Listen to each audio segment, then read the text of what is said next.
Hi everyone. तो आज के इस वीडियो में हम लोग कुछ सीबीएसई पीवाईक्यू देखेंगे। जैसे क्वेश्चन 2020 में सीबीएसई में आया हुआ है। अब इस क्वेश्चन में क्या है, जैसे कि out of tertiary butyl alcohol and n butanol which will undergo acid catalysed dehydration faster and why. तो सबसे पहले तो ये कि स्ट्रक्चर ड्रॉ कर लेते हैं हम लोग दोनों का।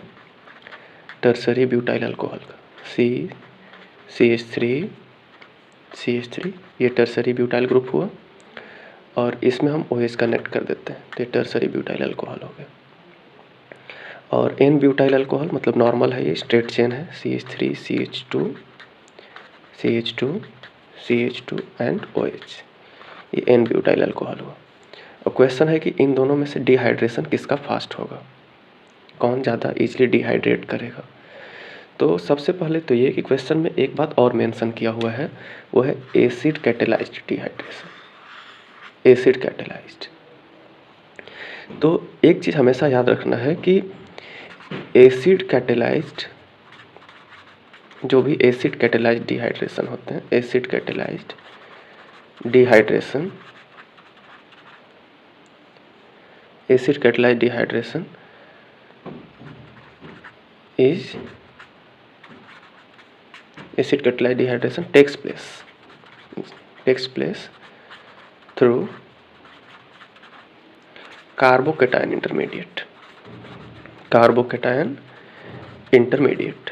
तो ये फैक्ट अगर किसी को याद रहेगा तो उस क्वेश्चन को इजीली सॉल्व कर सकेगा कि अगर कोई भी एसिड कैटेलाइज्ड डिहाइड्रेशन हो रहा है, चाहे वो उससे ईथर बने या एल्कीन बने, कुछ भी, अगर एसिड कैटेलाइज्ड डिहाइड्रेशन हो रहा है, मेनली वैसे एल्कीन ही बनेगा यहाँ पे। तो एसिड कैटेलाइज्ड डिहाइड्रेशन में क्या होता है कि कार्बोकेटायन इंटरमीडिएट का फॉर्मेशन होता है। तो अगर कार्बोकेटायन इंटरमीडिएट का फॉर्मेशन हो रहा है डिहाइड्रेशन के टाइम में, तो प्रोसेस एसिड कैटेलाइज्ड है। और अगर वो एसिड कैटेलाइज्ड है तो कार्बोकेटायन का स्टेबिलिटी ही मैटर करेगा। अगर इंटरमीडिएट कार्बोकेटायन है तो इसका स्टेबिलिटी मैटर करेगा। इसका मतलब ये हुआ कि टर्सरी ब्यूटाइल अल्कोहल और एन ब्यूटेनॉल दोनों में एसिड कैटेलाइज्ड डिहाइड्रेशन करेंगे तो फास्टर कौन होगा, वो इस बात पे डिपेंड करेगा कि कार्बोकेटायन इंटरमीडिएट बनेगा तो दोनों में, तो ज़्यादा स्टेबल किस में बनेगा।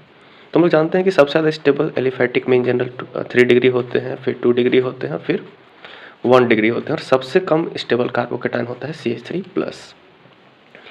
तो ये है टर्सरी ब्यूटाइल अल्कोहल। तो अगर ये टर्सरी ब्यूटाइल अल्कोहल है तो यहाँ से होता ऐसे एक्चुअली ये है कि एसिड कैटेलाइज्ड डिहाइड्रेशन में H+ आएगा एसिड से, तो ये अल्कोहल क्या करेगा, अल्कोहल का ऑक्सीजन अपना लोन पेयर H+ को ट्रांसफ़र करेगा। जैसे ही अपना ये लोन पेयर H+ को ट्रांसफ़र करेगा, ये बन जाएगा CH3C, फिर CH3, फिर इधर CH3, फिर ये O के साथ H, एक H और कनेक्ट हो जाएगा, 2 H हुआ, और ऑक्सीजन के ऊपर चार्ज आ जाएगा पॉजिटिव, एक लोन पेयर रहेगा इसके पास। अब क्योंकि ऑक्सीजन इलेक्ट्रोनेगेटिव एटम है ये, तो नेगेटिव चार्ज को रखेगा नहीं, ये बॉन्ड इसका क्या होगा, ब्रेक हो जाएगा ऐसे। तो बॉन्ड जैसे ही ब्रेक होगा, इसके ब्रेक करने के बाद क्या बनेगा, CH3 बन जाएगा, फिर C, फिर CH3, और फिर यहाँ CH3 ऐसे बन जाएगा, और इस C पे क्या आ जाएगा, प्लस, यानी कि कार्बोकेटायन बन जाएगा। तो ये बना मेरा 3 डिग्री कार्बोकेटायन।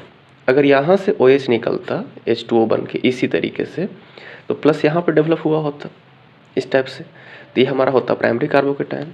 तो टर्सरी ब्यूटाइल अल्कोहल में टर्सरी कार्बोकेटायन, प्राइमरी अल्कोहल में प्राइमरी कार्बोकेटायन। तो n butyl alcohol primary alcohol, इसमें प्राइमरी कार्बोकेटायन बनता, तो ये कम स्टेबल होगा, ये ज़्यादा स्टेबल होगा। ये मॉलिक्यूल की बात नहीं कर रहे हम, इसमें स्टेबल कार्बोकेटायन 3 डिग्री बनेगा, और इसमें लेस स्टेबल कार्बोकेटायन 1 डिग्री बनेगा। इसलिए टर्सरी ब्यूटाइल अल्कोहल का डिहाइड्रेशन जो होगा वो ईजिली होगा। तो जब इसका हम लोग आंसर करेंगे तो इसमें ये मेंशन कर देंगे कि t butyl alcohol, tertiary butyl alcohol, ये फास्टर देगा। ये क्यों देगा फास्टर, बिकॉज एसिड कैटेलाइज्ड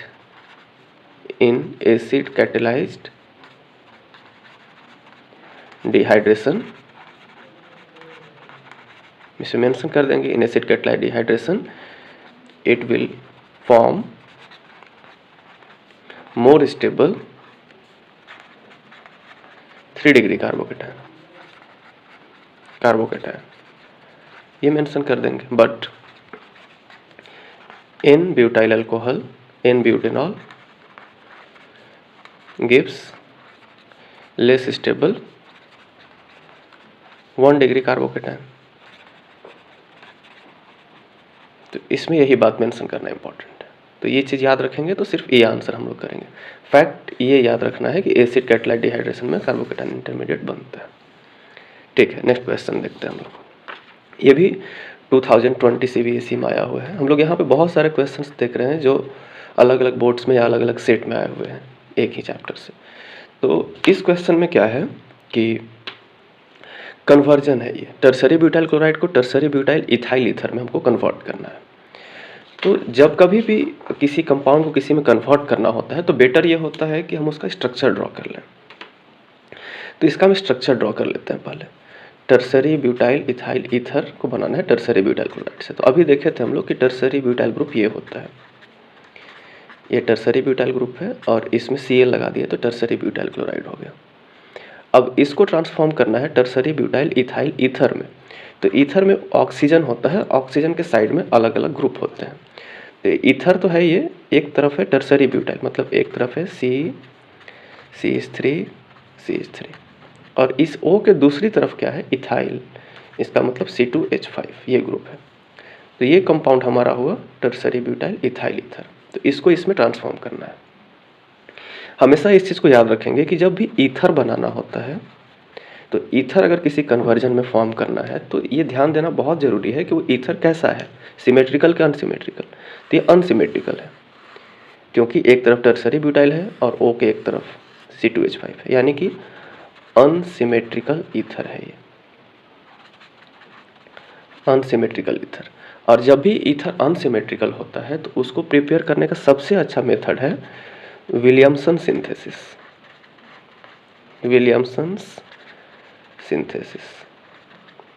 तो अब देखते हैं कि विलियमसन सिंथेसिस का कैसे यूज करते हैं, क्या होता है विलियमसन सिंथेसिस। विलियमसन सिंथेसिस एक रिएक्शन है जिसमें कि RONA मीन्स कि सोडियम अल्कोक्साइड बोलते हैं इसको, सोडियम पे पॉजिटिव और O पे नेगेटिव होगा। ये है सोडियम और ये अल्काइल ग्रुप के साथ ऑक्सीजन जुड़ा हुआ है, इसको बोलते हैं सोडियम अल्कोक्साइड। सोडियम अल्कोक्साइड को रिएक्शन कराया जाता है किसी भी अल्काइल हैलाइड के साथ, RX के साथ। बट ध्यान देना है यहाँ पे कि ये जो अल्काइल हैलाइड होता है ये प्राइमरी होता है, सेकेंडरी और टर्सरी हम लोग यूज नहीं करते हैं। या तो प्राइमरी यूज करते हैं या फिर मिथाइल R के जगह पे CH3 भी यूज कर सकते हैं। तो जब इसके साथ रिएक्शन करते हैं ना तो ये ऑक्सीजन इस R पे अटैक करता है, फिर ये X बाहर हो जाता है, ये बन जाता है RO। अगर हम इसको R' सपोज कर लें तो RO R' ऐसे बन जाएगा और Na और X मिलकर बन जाएगा NaX। तो इस तरीके से ईथर का फॉर्मेशन हो जाएगा। तो इसमें दो चीज़ इंपॉर्टेंट है। पहला तो ये कि ये रिएक्शन SN2 टाइप होता है। ये सोडियम अल्कोक्साइड जो है यहाँ पे ये बिहेव करता है क्योंकि ये X को रिप्लेस कर रहा है, यानी कि सब्स्टिट्यूट कर रहा है। तो जो सब्स्टिट्यूट करे वो न्यूक्लियोफाइल होता है। ये न्यूक्लियोफाइल है यहाँ पे अल्कोक्साइड और ये अल्काइल हैलाइड के ऊपर अटैक करके X को रिप्लेस कर रहा है। तो R सोडियम अल्कोक्साइड वो न्यूक्लियोफाइल है। अब एक चीज़ ध्यान देना है कि न्यूक्लियोफाइल कैसा भी हो सकता है।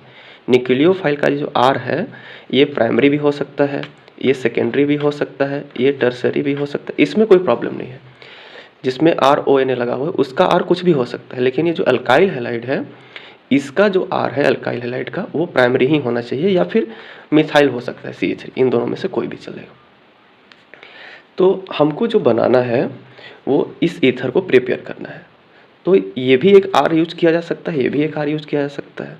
तो किसको हम R यूज करें एल्काइल हैलाइड में? तो हम बोले कि ब्यूटोक्स अल्कोक्साइड में तो कोई प्रॉब्लम नहीं, उसमें प्राइमरी सेकेंडरी टर्सरी सब चलेगा, लेकिन जो एल्काइल हैलाइड है उसका R प्राइमरी ही होना चाहिए। तो अगर हम इसको भी एक R सपोज करें और इसको भी R सपोज करें तो ये कैसा R है? ये टर्सरी R है और इथाइल तो प्राइमरी होता है। तो एल्काइल हैलाइड में हम C2H5 को रखेंगे। तो कहने का सेंस ये है कि जब हम इसको प्रिपेयर करेंगे तो हम ऐसे लिखेंगे CH3 C CH3 CH3। इस R के जगह पे इसको रख दिए, फिर इधर क्या लिख दिए ONA, O minus Na plus होगा। फिर साथ में क्या लिखेंगे?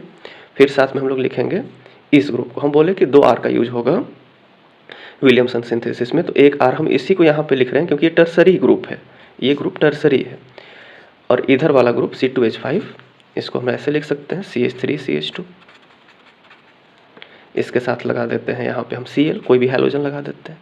तो ये प्राइमरी है। प्राइमरी क्यों है? क्योंकि जिस पे क्लोरीन अटैच है वो कार्बन सिर्फ एक ही कार्बन से अटैच है, तो ये प्राइमरी है। अब ये इस पे ऐसे अटैक करेगा और ये Cl ऐसे बाहर हो जाएगा। तो जैसे ही ये रिएक्शन होगा, प्रोडक्ट हमारा बन के आ जाएगा CH3 C CH3 CH3, फिर ये O और O के साथ कनेक्ट हो जाएगा CH2 और ये CH3 और प्लस बन जाएगा NaCl। तो इस तरीके से ये कन्वर्जन बन जाएगा। तो हमारा आंसर ऐसा होगा, ये हमारा आंसर होगा। हाँ, अगर कोई इस बात गलती कर दे कि इस R को इधर लिख दे और इसके साथ और इस R को Cl के साथ लिख दे तो प्रॉब्लम हो जाएगा, फिर वो रिएक्शन नहीं होगा। क्योंकि एक रिस्ट्रिक्शन है विलियमसन सिंथेसिस में कि अल्काइल हैलाइड जो है वो प्राइमरी ही होना चाहिए। अल्काइल हैलाइड प्राइमरी या मिथाइल, दूसरा अल्काइल हैलाइड नहीं होना चाहिए। क्यों नहीं होना चाहिए उसको भी देख लेते हैं।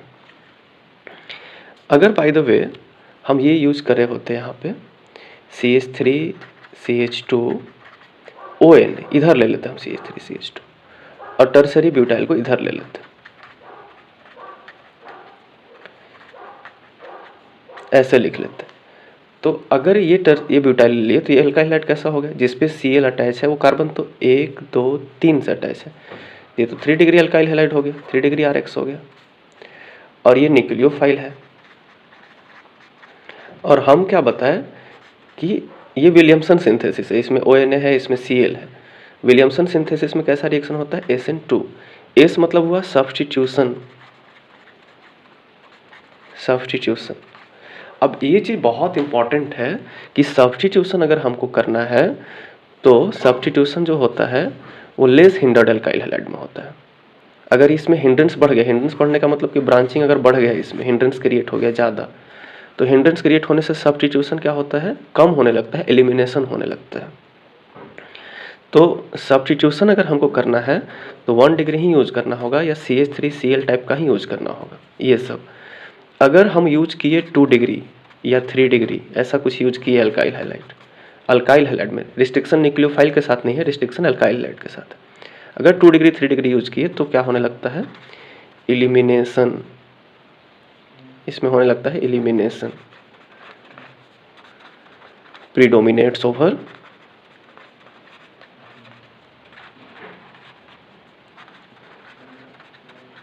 सब्स्टिट्यूशन।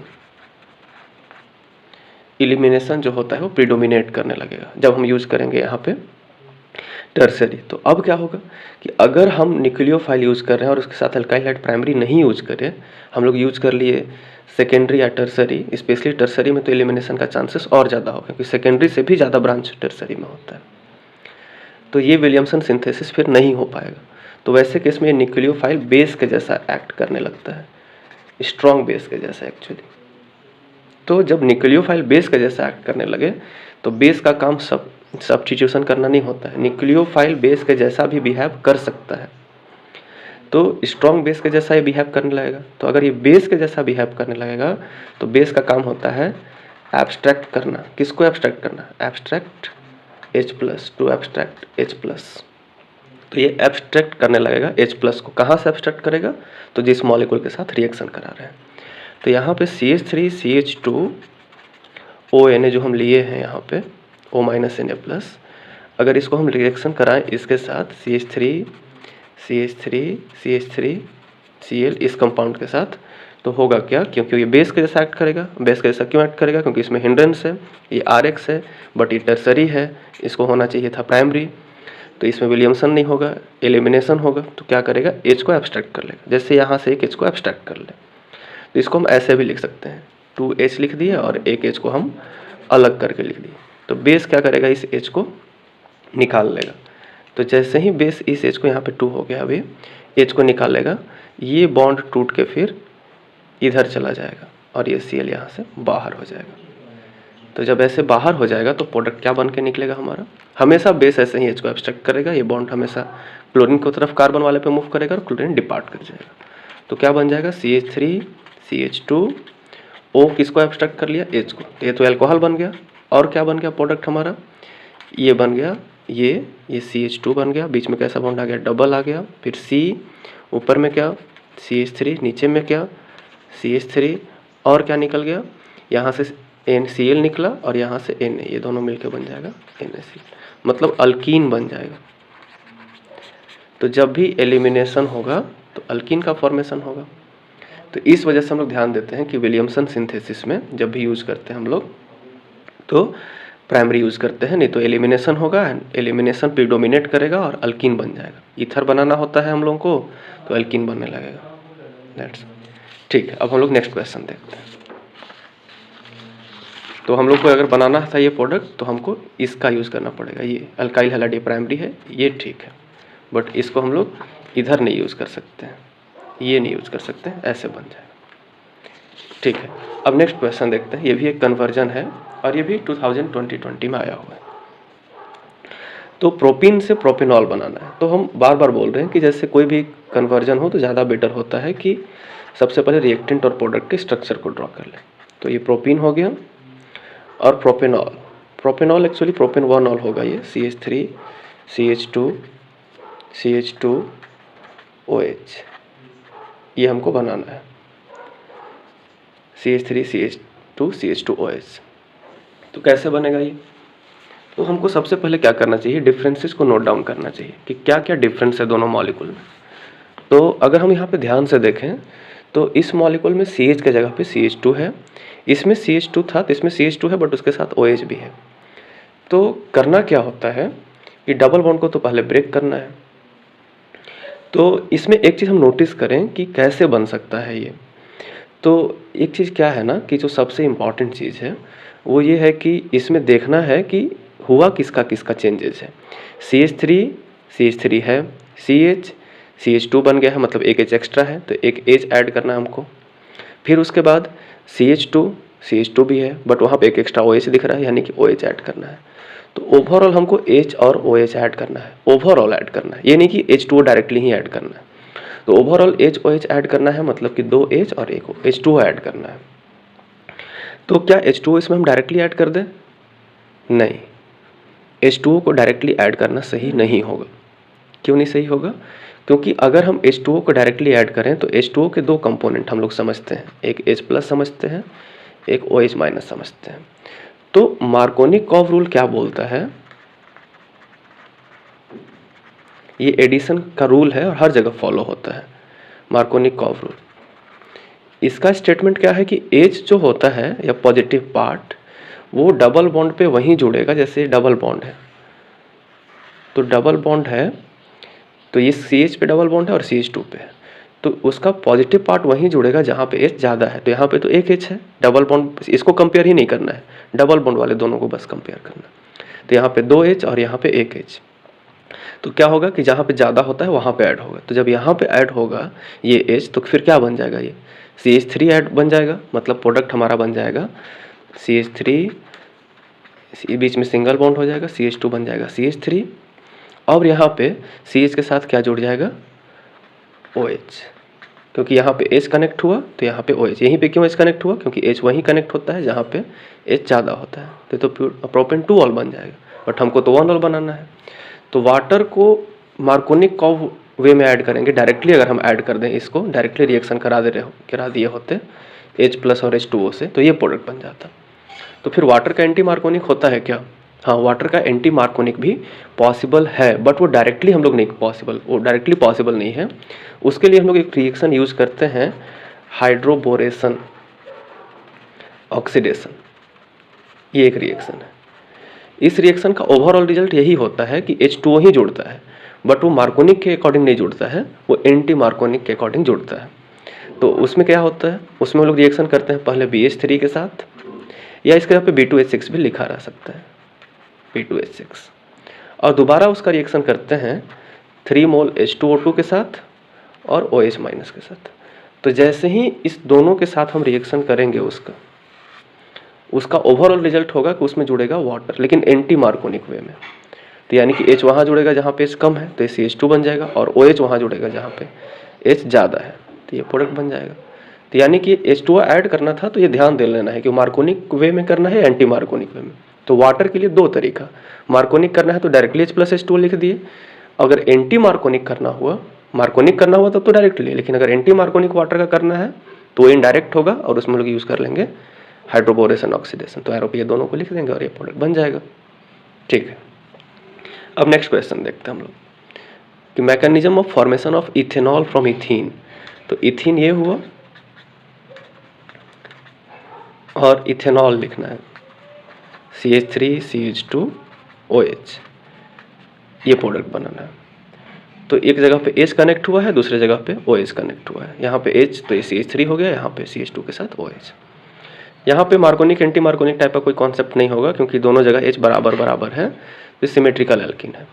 तो सिंपली हम लोग यहाँ पे H+H2O लिख देते हैं, इससे ये बनता है। तो इसी का मैकेनिज्म लिखना है, या इसके जगह पे डाइल्यूट H2SO4 भी लिखा हुआ रह सकता है।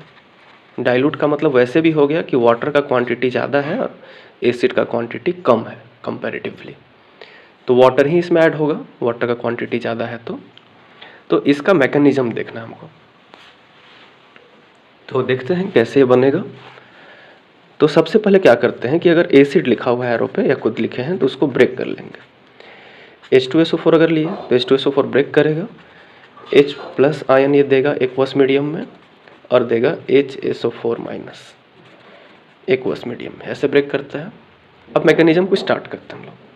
तो ये ब्रेक कर लेना सबसे पहले इंपॉर्टेंट है अगर एसिड लिखा हुआ है तो एसिड लिख लेंगे, खुद से लिखना है तो डाइल्यूट H2SO4 या H+H2O, इसको ब्रेक कर लिए। H+H2 अगर लिख ही दिए हैं तब फिर डायरेक्टली H+ यूज़ करेंगे। तो ये स्टेप फर्स्ट है ना, अब यहाँ से हम लोग रिएक्शन को स्टार्ट करते हैं। स्टेप वन में क्या है कि सबसे पहले हम लोग लिखेंगे इथीन मॉलिक्यूल को और साइड में लिख देंगे हम लोग यहाँ पे H+ को। H+ कहाँ से आया? एसिड का। एसिड का काम ही H+ प्रोवाइड करना होता है और H+ से ही स्टेप 1 स्टार्ट होता है। अब क्या है ना कि पाई बॉन्ड टूटेगा और उसका इलेक्ट्रॉन, क्योंकि पाई बॉन्ड वीक होता है तो उस बॉन्ड में टूटेगा, बॉन्ड में इलेक्ट्रॉन होता है, इलेक्ट्रॉन पॉजिटिव चार्ज पार्टिकल को अट्रैक्ट करेगा, मतलब ये H+ बेसिकली यहाँ पे ऐड होगा। तो जैसे ही ऐड होगा, अब H को हम यहाँ भी ऐड कर सकते हैं, H को यहाँ भी ऐड कर सकते हैं क्योंकि दोनों CH2 है, दोनों सिमेट्रिकल है, तो कहीं एक जगह ऐड कर देते हैं। हम यहाँ पे ऐड कर दिए हम, तो CH2 बन जाएगा CH3। जैसे ही ये CH3 बना, बीच में आ जाएगा सिंगल बॉन्ड, यहाँ पे तो ऐड किए नहीं तो ये CH2 एज इट इज रहेगा। अब ये क्योंकि इलेक्ट्रॉन दिया, H यहाँ ऐड हो गया तो इस कार्बन को लॉस हो गया क्योंकि इसका 2 हाइड्रोजन के साथ बॉन्ड बच गया और एक इधर का डबल सिंगल हो गया, 3 ही बॉन्ड हुआ कार्बन का, इसके ऊपर चार्ज आ जाएगा प्लस, यानी कि इसमें फॉर्म हो गया कार्बोकेटायन। जहाँ भी एसिड यूज करेंगे वहाँ पे कार्बोकेटायन के फॉर्मेशन का पॉसिबिलिटी बहुत ज़्यादा होता है। अब ये कार्बोकेटायन बना। अब इसके बाद क्या है कि कार्बोकेटायन तो बन गया। अब स्टेप 2, अब वाटर एक वीक न्यूक्लियोफाइल होता है, तो अब वाटर आएगा यहाँ पे CH3CH2, यहाँ पे हम लोग वाटर यूज किए हैं और डाइल्यूट भी लिखा हुआ है, तो हम बोले कि डाइल्यूट का मतलब वाटर का क्वांटिटी ज़्यादा है तो H2O लिखेंगे ही, फिर इस पे चार्ज है प्लस। अब वाटर जो आएगा, वाटर में ऑक्सीजन होता है और ऑक्सीजन के पास हमेशा 2 लोन पेयर होते हैं, तो ये अपना लोन पेयर ना इस पॉजिटिवली चार्ज पार्टिकल कार्बोकेटायन पे अटैक कराएगा इसे। तो जैसे ही वो उस पर अटैक करेगा उसके साथ जुड़ जाएगा, बॉन्ड बना लेगा वो। तो CH3CH2 और CH2 के साथ कौन अटैच हो गया? ऑक्सीजन। ये ऑक्सीजन, और ये ऑक्सीजन जो उसके साथ अटैच हुआ है, उस ऑक्सीजन के साथ क्या अटैच है? पहले से ही 2 हाइड्रोजन, एक लोन पेयर बचेगा क्योंकि एक लोन पेयर डोनेट कर दिया और ऑक्सीजन इलेक्ट्रॉन दिया इसलिए प्लस, और क्योंकि एक्सेप्ट कर लिया कार्बन, इसका 4 बॉन्ड मेंटेन हो गया, एक बॉन्ड इधर, एक बॉन्ड इधर, 2 हाइड्रोजन, तो इस पर अब चार्ज नहीं रहेगा। अब ऑक्सीजन एक इलेक्ट्रोनेगेटिव एटम है, ये इलेक्ट्रोनेगेटिव एटम है। नेगेटिव एटम के ऊपर पॉजिटिव चार्ज अगर आया तो टेम्पोररी ही रहेगा, परमानेंट नहीं रहेगा। ये बॉन्ड ब्रेक करेगा, जब भी ऑक्सीजन प्लस चार्ज आ जाए बॉन्ड ब्रेक करेगा और ऑक्सीजन उस इलेक्ट्रॉन को अपनी तरफ अट्रैक्ट करा लेगा। तो इस स्टेप को हम लोग नेक्स्ट स्टेप में शो कर देते हैं, फिर से यहाँ पे रीड्रॉ कर देते हैं, स्टेप 3 और ये लास्ट स्टेप होगा। तो हमारे पास जो मॉलिक्यूल बना है CH3CH2O, O के साथ 2H और यहाँ पे चार्ज क्या है? प्लस। तो ऑक्सीजन के ऊपर प्लस चार्ज है, रखेगा नहीं ये, तो क्या होगा कि ये बॉन्ड ब्रेक कर जाएगा। अब ये बॉन्ड क्यों नहीं ब्रेक करेगा? ये बॉन्ड क्यों नहीं ब्रेक करेगा? क्योंकि ये तो H के साथ है ना। अगर यहाँ से H, एक मिनट, यहाँ पे हम थोड़ा गलत कर रहे हैं, ये वाले बॉन्ड को नहीं ब्रेक करना है, इसी बॉन्ड को ब्रेक करना है, H वाले बॉन्ड को ही ब्रेक करना है। क्यों? क्योंकि इस बॉन्ड को अगर हम ब्रेक किए तब तो फिर से कार्बन और ऑक्सीजन अलग हो जाएगा, तो फिर से तो हम यहीं पहुंच जाएंगे वापस। तो हमको तो प्रोडक्ट अल्कोहल तक जाना है ना, तो हमारे पास अल्कोहल में एक ही एच होता है, 2 एच है यहाँ पे अभी, तो एक एच को हटा देंगे यहाँ पे और ऑक्सीजन से एक एच ऐसे हट जाएगा। ये यहाँ से इस बॉन्ड को नहीं ब्रेक करना है, अदरवाइज वो फिर से वहीं पहुँच जाएंगे। तो फिर प्रोडक्ट क्या बन जाएगा? CH3 CH2 और O के साथ कनेक्ट हो जाएगा एक H, और एक H यहाँ से क्या हो गया? H प्लस बन के निकल गया। तो स्टेप 1 में H प्लस को हम लोग बोलते हैं प्रोटॉन। स्टेप 1 में प्रोटॉन जुड़ा है, इसलिए स्टेप 1 का नाम होता है प्रोटोनेशन। स्टेप 2, इसमें क्या हुआ है? वाटर मॉलिक्यूल अटैक किया है, तो इसको बोलते हैं न्यूक्लियोफिलिक अटैक।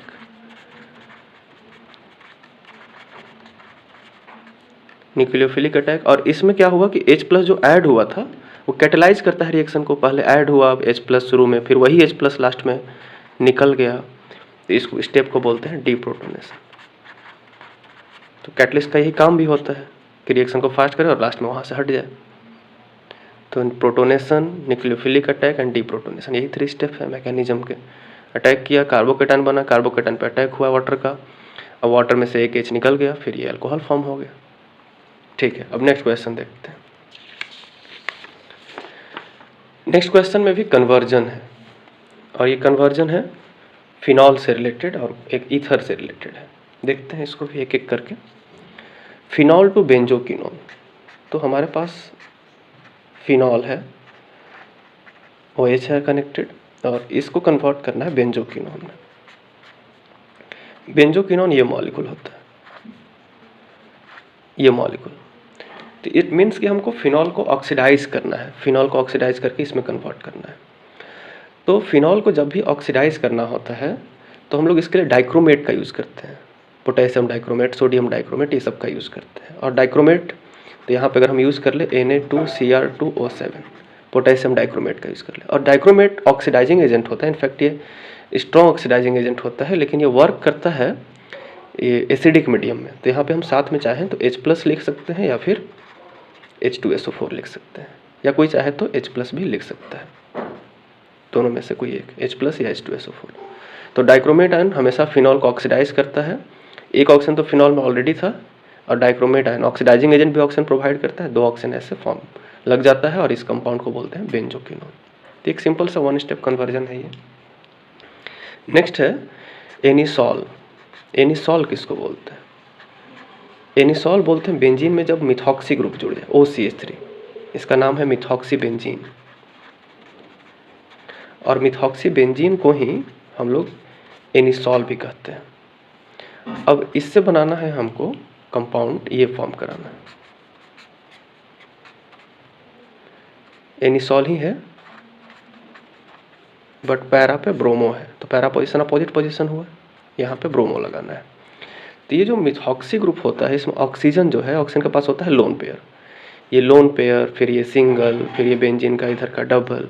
ये क्या होता है, इसकी इस कॉम्बिनेशन की वजह से कॉन्जुगेशन होता है, रेजोनेंस होता है इसमें। और जहाँ कहीं भी रेजोनेंस हुआ, ये हम समझ रहे हैं, चीज़ों को मेंशन नहीं करना है कन्वर्जन के टाइम। तो ये रिंग में इलेक्ट्रॉन को ट्रांसफ़र कर रहा है, +R शो कर रहा है ये। तो जब इसका लोन पेयर रिंग में आ रहा है, रिंग में आ रहा है मतलब +R हो गया, इसमें इलेक्ट्रॉन डेंसिटी बढ़ेगा, तो हम लोग कह सकते हैं यहाँ पे कि रिंग को ये OCH3 ग्रुप, ये जो ग्रुप है, ये एक्टिवेट कर रहा है, एक्टिवेट कर रहा है, मतलब उसकी रिएक्टिविटी को बढ़ा रहा है, रिंग की रिएक्टिविटी को।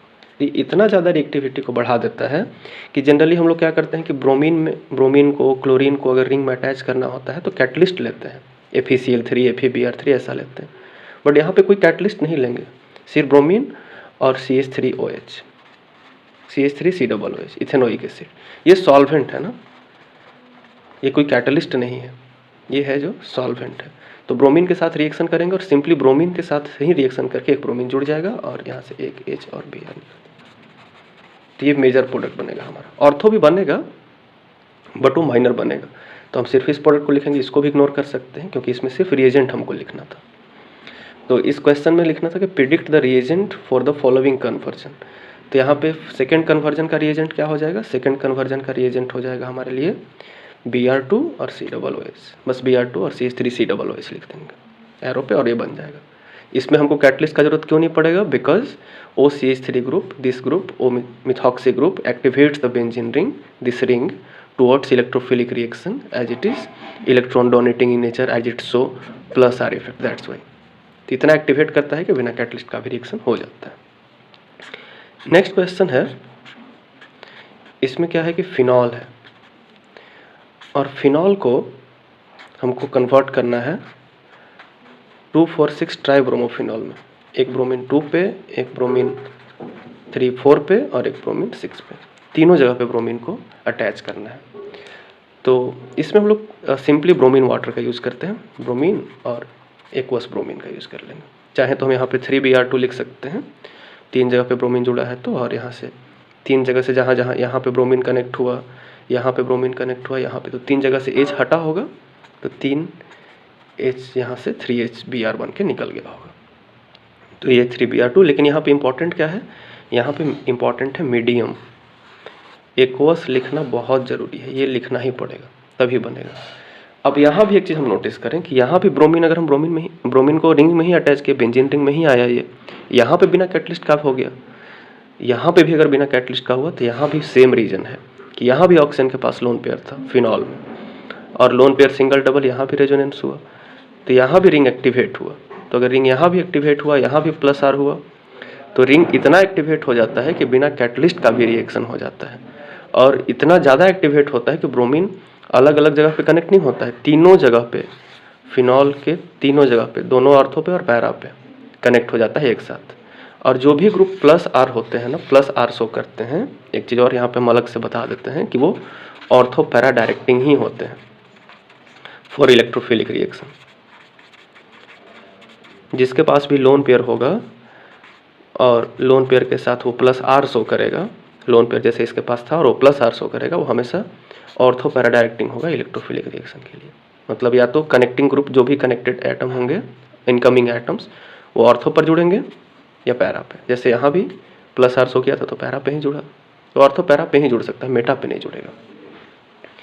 तो इसमें हमको रिएजेंट लिखना होगा तो सिर्फ लिख देंगे 3Br2 एंड एक्वस, तो हमारा ये प्रोडक्ट बन जाएगा। और ये फिनॉल का टेस्ट भी है, ये वाइट PPT है। जैसे अगर लैब में टेस्ट करना होता है, ये रिएक्शन इंपॉर्टेंट रिएक्शन है कि अगर फिनॉल को लैब में टेस्ट करना है तो क्या करेंगे, हम लोग ऐड कर देंगे फिनॉल में Br2। कैसा Br2? एक्वस Br2, मतलब इसको हम लोग बोलते हैं ब्रोमीन वाटर। एक्वस Br2 को ब्रोमीन वाटर बोलते हैं। ब्रोमीन वाटर जैसे ही ऐड करेंगे क्या बनने लगेगा? White precipitate. और वाइट प्रिसिपिटेट का बनना इस बात का एविडेंस है कि गिवन कंपाउंड इज फिनॉल। तो एक फिनॉल का एक टेस्ट भी है ये, तो ठीक है, इसको हम लोग और आगे यूज़ करेंगे। नेक्स्ट क्वेश्चन देखते हैं। ये भी CBSE 2020 में आया हुआ क्वेश्चन है, और क्वेश्चन है कि bond angle in alcohol is slightly less than tetrahedral angle. तो टेट्राहेड्रल एंगल कितना होता है? टेट्राहेड्रल एंगल होता है अप्रॉक्स 109.5 डिग्री, ये होता है। तो अगर हम अल्कोहल को देखें तो ROH ऐसे लिखा जाता है, और ऑक्सीजन पे हमेशा होता है लोन पेयर। तो सबसे बेटर ये होगा कि हम हाइब्रिडाइजेशन पहले पता कर लें। हाइब्रिडाइजेशन कैसे पता कर सकते हैं? किसका हाइब्रिडाइजेशन पता करें? तो ऑक्सीजन का, क्योंकि ऑक्सीजन ही सेंट्रल एटम है इसमें। और बॉन्ड एंगल इन अल्कोहल पूछा जा रहा है, मतलब ऑक्सीजन के सराउंडिंग का ही बॉन्ड एंगल पूछा जा रहा है। तो हाइब्रिडाइजेशन फाइंड आउट करने के लिए करते क्या है कि सिग्मा बॉन्ड, इसके सराउंडिंग में जो बॉन्ड्स है उसको काउंट करते हैं। कितने सारे बॉन्ड्स हैं यहाँ पे? तो ये bond sigma bond, single bond sigma bond होते हैं, ये दोनों सिग्मा और 2 लोन पेयर। तो total pair lone pair plus sigma, अगर lone pair plus sigma bond, pi bond को नहीं काउंट करते, ये कितना है? तो lone pair plus sigma total है 1 2 3 4। तो अगर 4 होता है तो हाइब्रिडाइजेशन sp3 होता है। अगर लोन पेयर प्लस सिग्मा 3 होता बाय द वे तो sp2 होता। अगर ये 2 होता तो sp हाइब्रिडाइजेशन होता है। ऐसे हम लोग कार्बन का हाइब्रिडाइजेशन पता कर लेते हैं। तो ये एक ट्रिक है जिससे हम लोग हेल्प लेके बता सकते हैं कि लोन पेयर प्लस सिग्मा कितना है, तो इसके बेसिस पर हम लोग बता सकते हैं कि उसका हाइब्रिडाइजेशन क्या है। और हाइब्रिडाइजेशन जब पता लग जाएगा तो sp3 में 109.5 डिग्री होता है, sp2 में बॉन्ड एंगल 120 होता है, 120 डिग्री, और sp होगा तो बॉन्ड एंगल 180 डिग्री होता है। ऐसे होता है। तो अब क्वेश्चन पे आ जाते हैं हम लोग। ये तो प्रायर इन्फॉर्मेशन, ये चीज़ हमको पहले से पता होनी चाहिए, तभी हम इस क्वेश्चन को बना पाएंगे।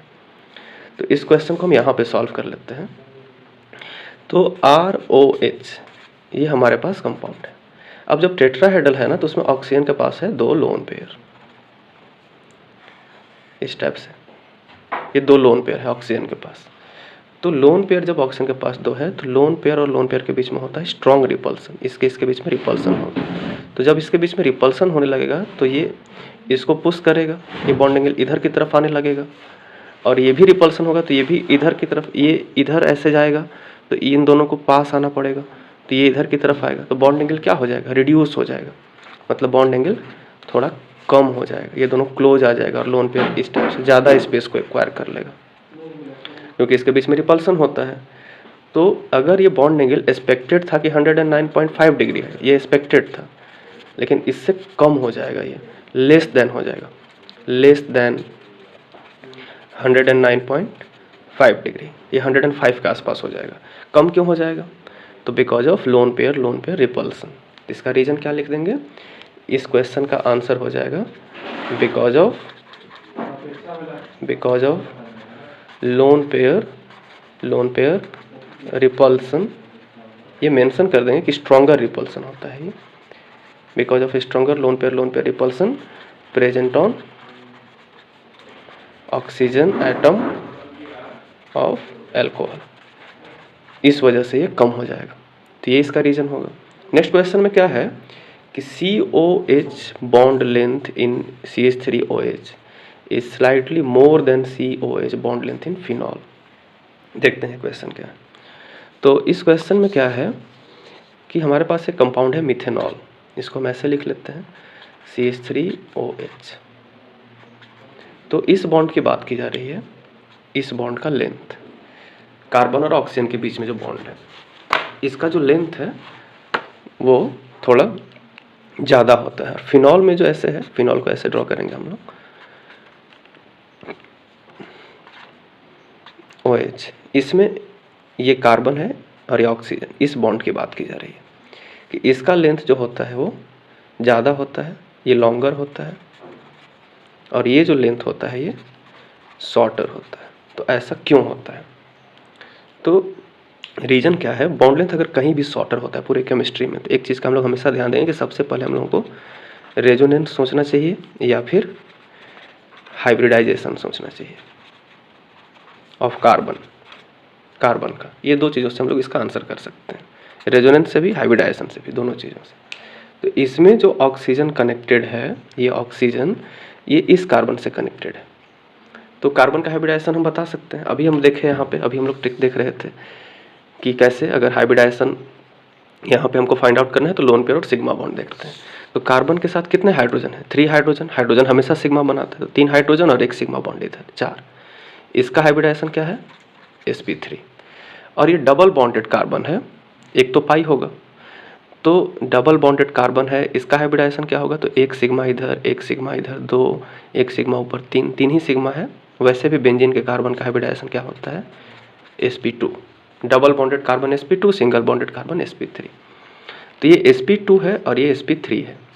sp3 में क्या होता है कि एस कैरेक्टर देखते हैं हम लोग 25% होता है। कैसे, क्योंकि 3p और 1 s, 4 हुआ, तो 4 हुआ अगर, तो 100% को 4 से डिवाइड करेंगे तो 25%।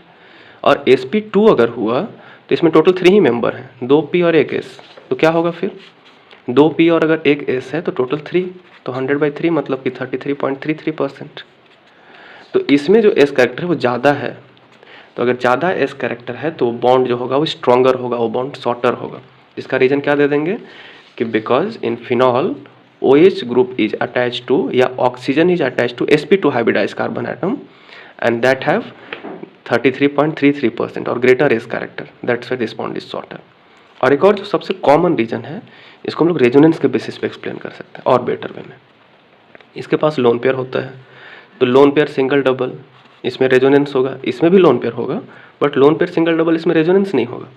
तो क्योंकि इसमें रेजोनेंस होगा इन phenol, because of resonance CO bond acquires double bond character, इसमें डबल बॉन्ड कैरेक्टर आ जाएगा, डबल बॉन्ड का फीचर आ जाएगा। और जैसे ही डबल बॉन्ड आया वो क्या हो जाएगा, डबल बॉन्ड शॉर्टर होता है, सिंगल बॉन्ड है तो लॉन्गर होता है। But in methanol carbon oxygen bond is purely single, ये सिंगल ही रह जाएगा। तो दो तरीके से आंसर कर सकते हैं, या तो हाइब्रिडाइजेशन के बेसिस पे, तो बॉन्ड अगर कोई शॉर्टर है तो या तो उसमें रेजोनेंस हम लोग आंसर कर देंगे, बॉन्ड शॉर्टर है तो या फिर उसमें आंसर कर देंगे कि हाइब्रिडाइजेशन ऑफ कार्बन एटम। तो यहाँ पे हम रेजोनेंस बोल सकते थे या बोल सकते थे कि hybridisation of carbon atom is sp2 that have greater s character. तो दोनों तरीके से आंसर कर सकते हैं। नेक्स्ट क्वेश्चन देखते हैं, ये भी 2020 में ही आया हुआ है, तो 2020 में आया हुआ क्वेश्चन है, बट इसमें मैकेनिज्म इसमें फिर से है। तो देखते हैं इस क्वेश्चन को कैसे सॉल्व करेंगे। अब इसमें क्या है कि ये रिएक्टेंट दिया हुआ है, प्रोडक्ट भी दिया हुआ है, हमको सिर्फ मैकेनिज्म लिखना है। तो क्या करते हैं कि सबसे पहले मॉलिक्यूल, एक चीज़ और ध्यान देना है कि 2 मोल लिखा हुआ है ये, इस मॉलिक्यूल को 2 टाइम्स यूज करेंगे हम लोग। तो सबसे पहले इस मॉलिक्यूल को लिख लेते हैं एक बार, CH3CH2OH, साथ में क्या है H+, तो हम H+ लिख लिए। हम बार बार देख रहे हैं कि जब भी H+ होता है ना, हमेशा ऑक्सीजन पे जाके कनेक्ट हो जाता है, हमेशा। तो लोन पेयर ऑक्सीजन का इसके पास जाएगा, ट्रांसफ़र होगा। जैसे ही ये कनेक्ट होगा क्या बन जाएगा, CH3CH2O, O के साथ क्या कनेक्ट हो गया, एक H तो पहले से ही था, एक H और कनेक्ट हो गया। तो ये जो है नया वाला H है जो यहाँ पे कनेक्ट हो गया। इस पे कैसा चार्ज रहेगा, प्लस, एक लोन पेयर रहेगा। इस स्टेप को क्या बोलते हैं, इस स्टेप को बोलेंगे प्रोटोनेशन, इस स्टेप को प्रोटोनेशन बोलेंगे। अब नेक्स्ट स्टेप में देखेंगे कि ये जो मॉलिक्यूल बना है, ये मॉलिक्यूल को 2 टाइम्स यूज़ करना था, 1 टाइम यूज़ कर लिए। सेकेंड टाइम क्या होगा कि इसी मॉलिक्यूल को फिर से हम दोबारा यहाँ लिख रहे हैं, CH3CH2O, और O के साथ क्या जुड़ा हुआ है, 2H प्लस, एक लोन पेयर भी होगा। अब पहले भी हम लोग देखिए कि ऑक्सीजन के ऊपर जब प्लस होता है तो अनस्टेबल सिचुएशन हो, टेम्परली ही रहता है, तो बॉन्ड ब्रेक करेगा। कौन सा बॉन्ड ब्रेक करे, ये H वाला बॉन्ड, ये H वाला बॉन्ड, या फिर कार्बन वाला बॉन्ड? नहीं, H वाला बॉन्ड ब्रेक नहीं करेंगे, क्योंकि ये तो H के साथ बॉन्ड अभी अभी बना है। तो फिर अगर इस बॉन्ड को ब्रेक किए तो फिर से तो OH यहीं पे पहुंच जाएंगे, ये बॉन्ड नहीं ब्रेक करेंगे। कौन सा बॉन्ड ब्रेक करेंगे, ये बॉन्ड ब्रेक करेंगे कार्बन के साथ, H2O निकल जाएगा, तभी तो मेरे पास यहाँ से H2 निकलेगा। अब इसके बाद क्या है कि एक मॉलिक्यूल और है, उसको सेम टाइम पे हम पीछे लिख लेते हैं इसके, ये OH, ये दोबारा लिख ली, और इसके पास भी क्या होगा, लोन पेयर। तो ये जैसे ही यहाँ से निकलेगा कार्बन को लॉस हो जाएगा, 2 हाइड्रोजन बचेगा, ये बॉन्ड तो टूट जाएगा, तो इधर से एक बॉन्ड बचेगा, 3 ही बॉन्ड प्लस आ जाएगा इस पर। तो वो सोच के हम यहाँ पे अटैक करा देते हैं, क्योंकि इसको लॉस हो रहा है, इसके ये कंपनसेट करेगा और इधर से H2O निकल जाएगा।